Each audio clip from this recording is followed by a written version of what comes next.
Can we hear from KOT, then Mount Kilimanjaro, then the real Joe? Okay. Mweru, confirm if you can hear me clearly. Go on, KOT. Okay, nice. So, guys, thank you so much for hosting this space, Anthony and Mweru. And first of all, I can see the likes of Akina Honorable Jeremiah Kioni. They are here, the current opposition leader. And of course, personally, I don't want to address Honorable Jeremiah in a disrespectful way, but I want to tell him that the current opposition leader, led by him and the principals, they're the one who have really let us down because they've never been speaking about the issues that are happening in our country until when we the young people we went to the streets, and of course we was some of the people whom we went to the street with are currently decomposing out there. And so it's very sad that the opposition leader really let us down, the larger Azimio led by the guy Raila Odinga. And so when Jeremiah Kioni, you're saying that when we have an issue and the young people are coming out in large numbers, you people will also be coming out there, then I really want to request you, Mweshimiwa, that you honor the promise. When we go out there, even if we say tomorrow we are going out there to demand that the government do whatever we want to do in accordance with the constitution, don't just sit back in your vehicles and in your offices as you watch us dying out there. Kindly join us. Anyway, guys, we have a lot of issues that are really affecting us as a nation.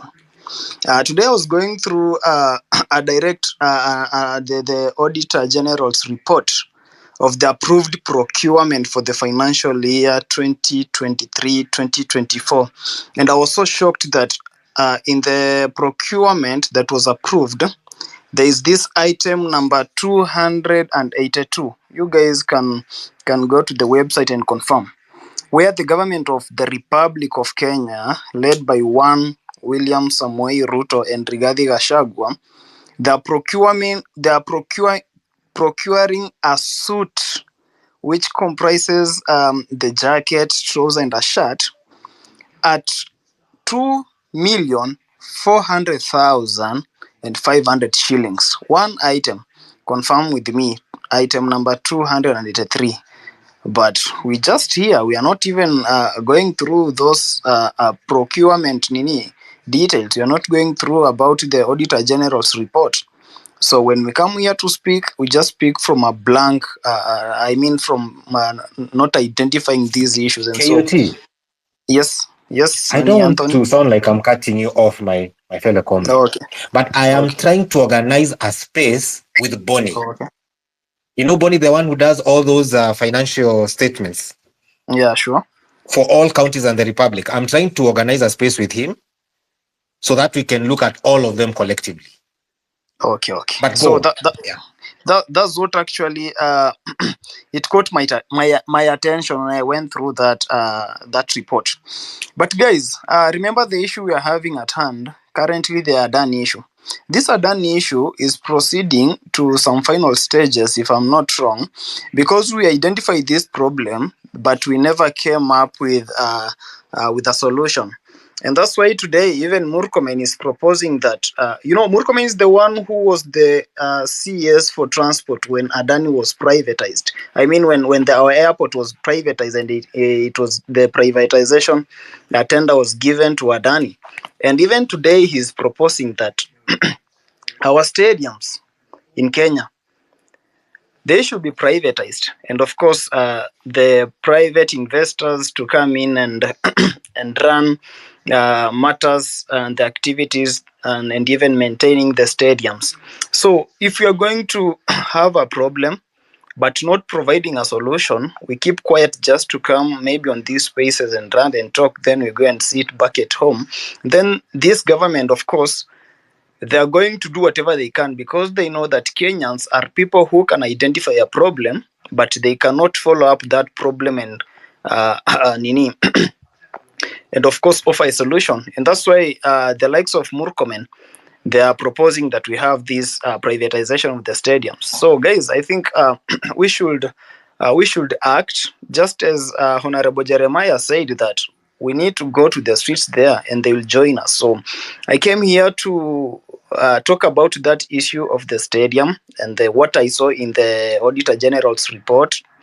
And of course, to let Honorable Jeremiah know that the opposition of this country led by Raila Odinga venye alikuwa, but of course this is in the government, so we are now having Stephen Musyoka, the likes of Jeremiah and Wamalwa. You guys have been letting us down, and of course we want to win your trust. We want you guys to win our trust so that whenever we call upon this mandamano out there in accordance with the constitution under article 37, you guys also turn up in large numbers, because we just don't want to see you in those offices, in those vehicles. Then after something has happened, most of these young people have died. That's when you come out to talk about it, but you're not condemning it in the streets. So thank you, Anthony. That's what I had to say.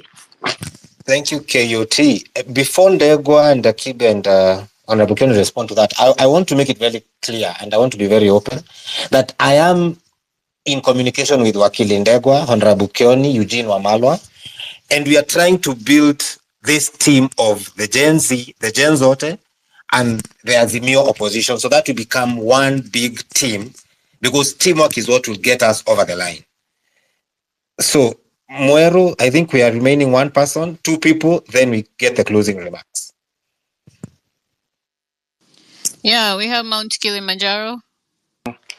Thank you so much, the conveners and the head panelists, that is Wakili Ndegwa, there's Senior Counsel Kibe, Wakili Mheshimiwa Kioni.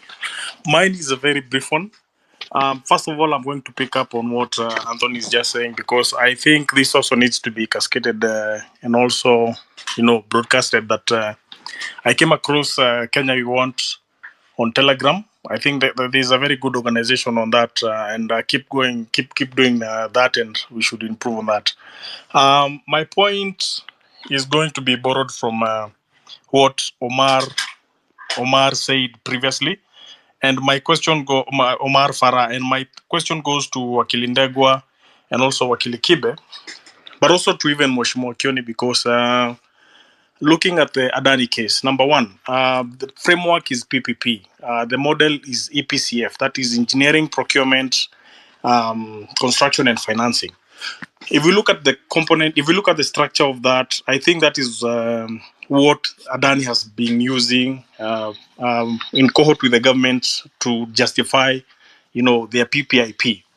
Omar Farah made this proposition of there being, a Kenyan-led solution on the financing aspect, actually, which I want to ask Wakili Ndegwa and also Wakili Kibe whether there is provision in law for Kenyans to more or less set up like an SPV to just make sure that they can, participate in such ventures, and whether people like Mheshimiwa Kioni can have that passed in legislature, whereby it can be in law, whereby Kenyans are actually mandated or have that provision of being mandated to make sure that they can give their input financially in such projects. Because if we have rogue governments coming into place like what we have right now, they can use such opportunities to justify some of these bad deals. I'm not going to say much about that, but I think that was a very good, proposition from Omar Farah. And this being point blank, whereby point blank is the space where more or less is a solution-led, space, which I think I just wanted to give that thought. Thank you, guys. I land.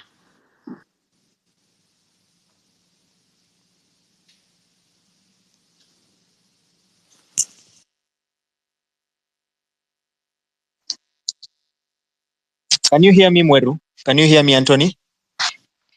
Yeah, I hear you. Okay. Proceed. Okay, thank you for the mic.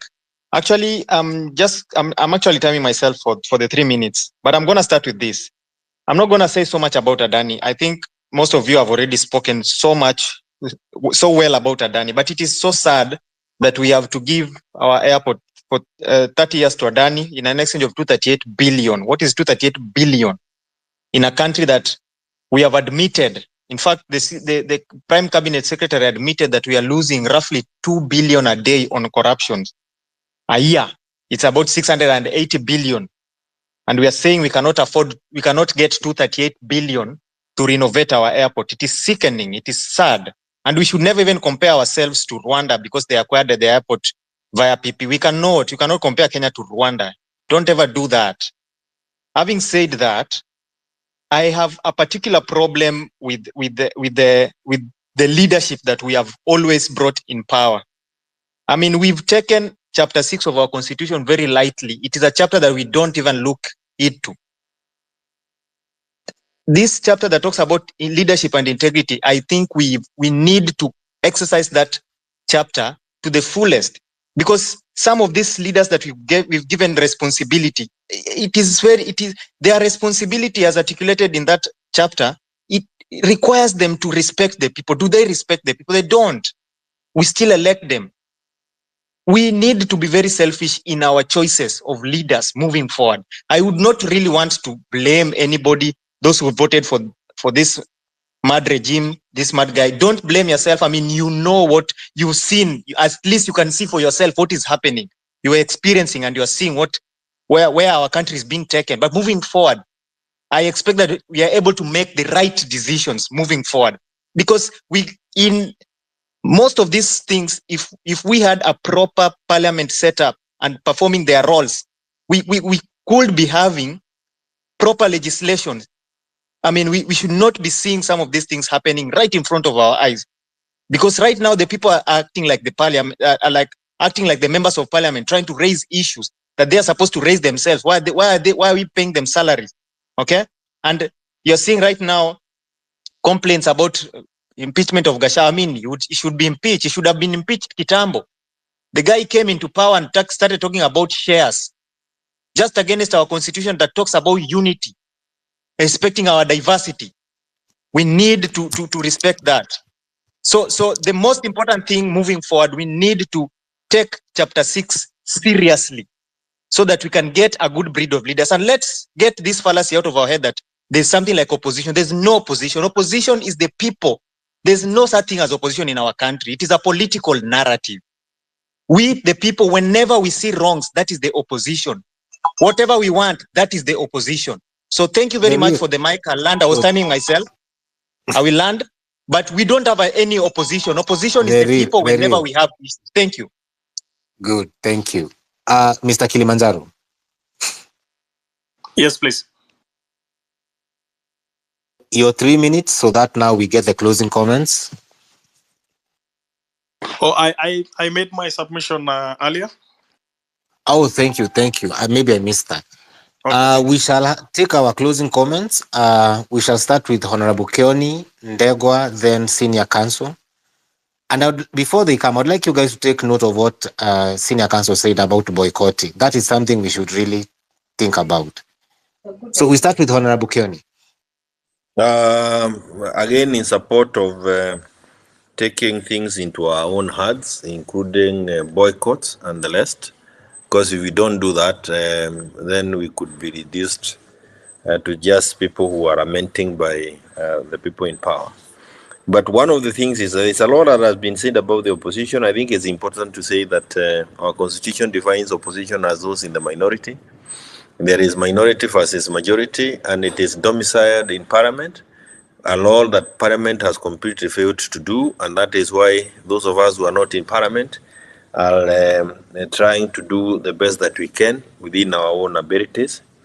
There is the issue of demonstrations. I think just to mention for information that before the Gen Z demonstrations, we had Azimio demonstrations where 74 young people again were killed. During Gen Zs, we lost more than that number by far. Respectively, we kept away because we were asked by the Gen Zs to keep away. We have tried, let them now come and complete the work. We did that with with quite a bit of reservation, because we were aware that unless we synergize, unless we all come together and join in this exercise, not one single group will make it possible for to achieve. We'll be able to achieve what we want to achieve as a nation. So we have learned the lessons. Gen Zs have learned. We have also learned. When we are now out next time, let us accommodate each other, tolerate each other with all our deficiencies, and try and achieve something. And I have said it before, I want to repeat again. The only solution available to us is to terminate the continued management of our affairs by the KK regime. We are clearly under state capture, and while there is going to be fight in courts, I think we also need to look at these other avenues, including boycott. But I'm saying we must come back to the streets. As we continue talking about Adani, I think it is important for us to remind ourselves that the deal on KPLC is done, is sealed. It was signed before Murkomen was moved from the ministry, and also the one for Kentraco. And I think at a figure of about 639 billion, the other one at 94 billion. So when you are fighting Adani at Jomo Kenyatta, and when you want to fight it at the Ministry of Energy, it's to have to be fought from different levels, because one is concluded, the other one is in the process of being concluded. And on the issue of Chapter 6, what I think is the missing link, and while we are in a lot of difficulties, it's good also to appreciate that never before in the history of this country have we had Kenyans themselves engaging in the affairs of this country and calling out the oversight that we are seeing being done by Kenyans across the board. And I want to conclude by saying the missing link is our ability to go to the court, the Constitutional Court, and getting it made possible for us to know when we want to exercise the sovereign power directly, what do we need to do? It is there in the articles, not explicitly provided for, but implied. But at the point at which the court would then give us the path, every time we have an executive that goes log like this, we will then be able to call on that those provisions and move to take back power to ourselves without the kind of difficulties that we're having now. These guys are going to be lucky, because by the time we get that defined, we are likely to have they are likely to have exercised power over us for the next 3 years or so. But once again, I want to thank everybody for the contributions. I have heard the challenges that have been thrown to us, and I have gotten ideas of what we can do going forward. But I'm available where I'm needed and within a short notice, and I thank you. Thank you very much, Honorable Jeremiah Kioni. Thank you for honoring the request to join us today. Ndegwa Njiru, you're next.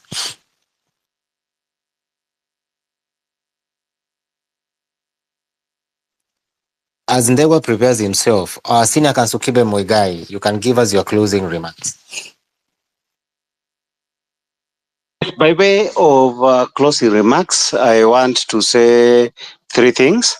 Number 1 is to answer a question that had been asked about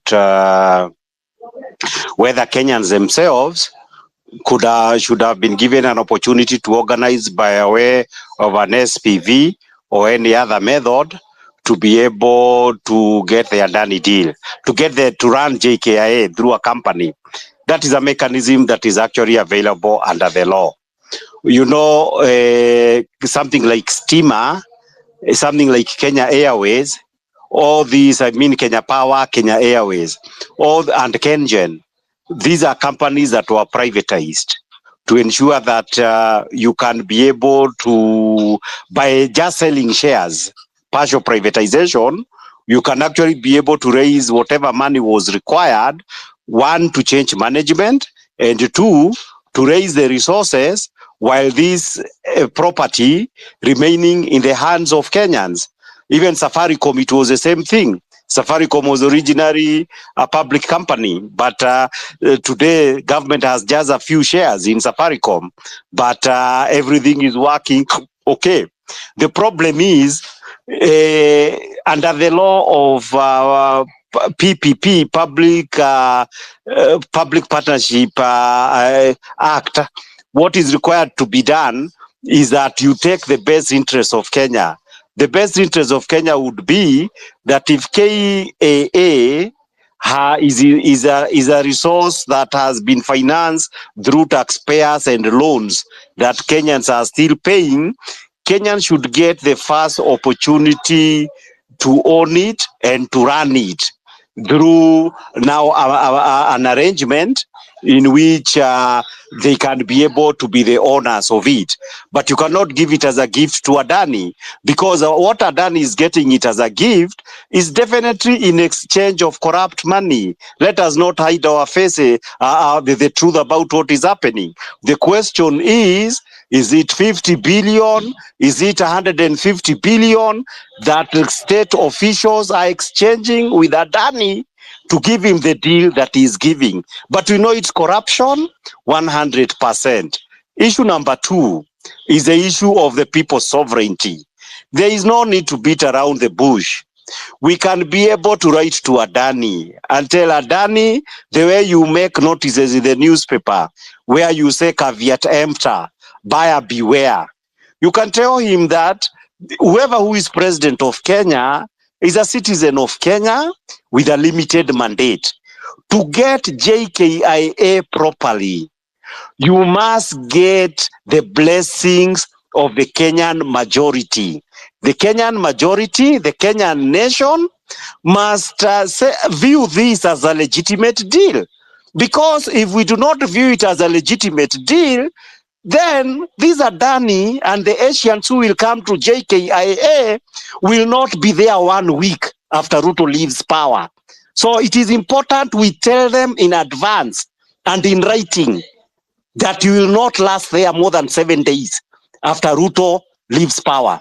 We can make that very clear. The final issue, and this is to answer the part of the question that Honorable Kioni was posing, you do not need the court to tell us or to give us permissions on how sovereign power is supposed to be exercised. We are already before the court, and it was reported today in the Nation. We hire MPs to pass an impeachment against the president and his deputy. If they don't do that, under Article 1, we can be able to ask the High Court, find that violations have occurred. If they have occurred, then we have a right in a referendum to vote to remove them out of power. Remember originally, it was during the Joyous case that I had the privilege of arguing in the year 2004 without any supporting provision in the Constitution that the High Court said and declared that the citizens of Kenya have a right to approve the Constitution through a referendum. By the same logic, if we elect the president and parliament would not do its job to get rid of him when he fails, like they have failed, we can do that through a referendum. Thank you very much, everybody. I am grateful for this session. Let us believe in ourselves. And as Kioni has said, we have the right to start boycotting. Let us decide. Next week, will you use 10,000 for those like Kioni who use 10,000 for fuel, or do you use 5? There is nothing wrong in using a matatu occasionally to ensure that you bring this message to bear. That you misbehave, we can cut the pipe for resources to a misbehaving government. Thank you very much. Good night to everyone. Thank you very much. Good I night, don't know good whether, night, good Kioni, night. I see you want to say something. Yes, you No, can. I just wanted to agree with Wakili that I totally agree that the court. What I was saying is that the Constitutional Court will need to pronounce itself as what do we do. You know, without that having been provided for at least once, then we have no precedence. And I totally agree with my senior that yes, there is the articles in the Constitution, but they will need to be given some oxygen so that they can be more easily available to Kenyans, and we stop wondering what do we do. And when the executive is also aware that Kenyans have been provided with a way of removing them in future without waiting for 5 years, I believe that they will behave better. That does not exclude those of us who have been there before. Thank you very much, Honorable Kioni. Ndegwa, I don't know whether you're back. to give your closing remarks. And as Ndego organizes himself, I want to tell the people in diaspora, we shall be extending, that is to people like Mweru who are in the diaspora, Dr. Milton, Kenyans in the diaspora. This space will continue as the main speakers will have to leave because it's quite late here in Kenya. But yes, we are here. Mweru, the mic is yours. Well, good night. Good night, everybody. I really don't. Good night to you.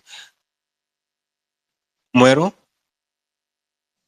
Yeah, I really don't have much to say today. I mean, I'm just grateful, mainly for the panel of speakers we've had today, and for them, taking their time and sacrificing their time to just be here with us and answer our questions and give us idea on how we can tackle and guide us on how to deal with some of these issues. I just think that we have a lot going on, and we are trying to process and try to devise ways to deal and negate some of these issues. And I really appreciate it when we have somebody like Kibe here with us, Ndego, even for the politician that just left. So we really appreciate your time, and please keep joining us because we do need your guidance as we deal with the challenges that we're facing today. Thank you very much, Mweru. I also look forward to having an early evening night today. I know, guys, I'm seeing your messages on my DM that we need more time. We shall schedule that. I see Dr. Milton. We shall schedule that. And when the conversation is productive, time is always less. So thank you. I'll not be admitting any new speakers going forward. I want to call it a night. I've not had my dinner, so I want to do that. We meet again on Wednesday, same time, 8 to 10. But for any reorganization you'd want, kindly talk to me on my DM, and I will put your points into consideration. Thank you very much. We meet on Wednesday, same time, 8 to 10, where we do not only sit here and talk, but we take action on the things we've said. So this week, we shall be looking at how we do the boycott that Senior Counsel Kibe has suggested. And I'll also be talking to him on my phone so that we get to plan this thing better. Thank you very much and good night.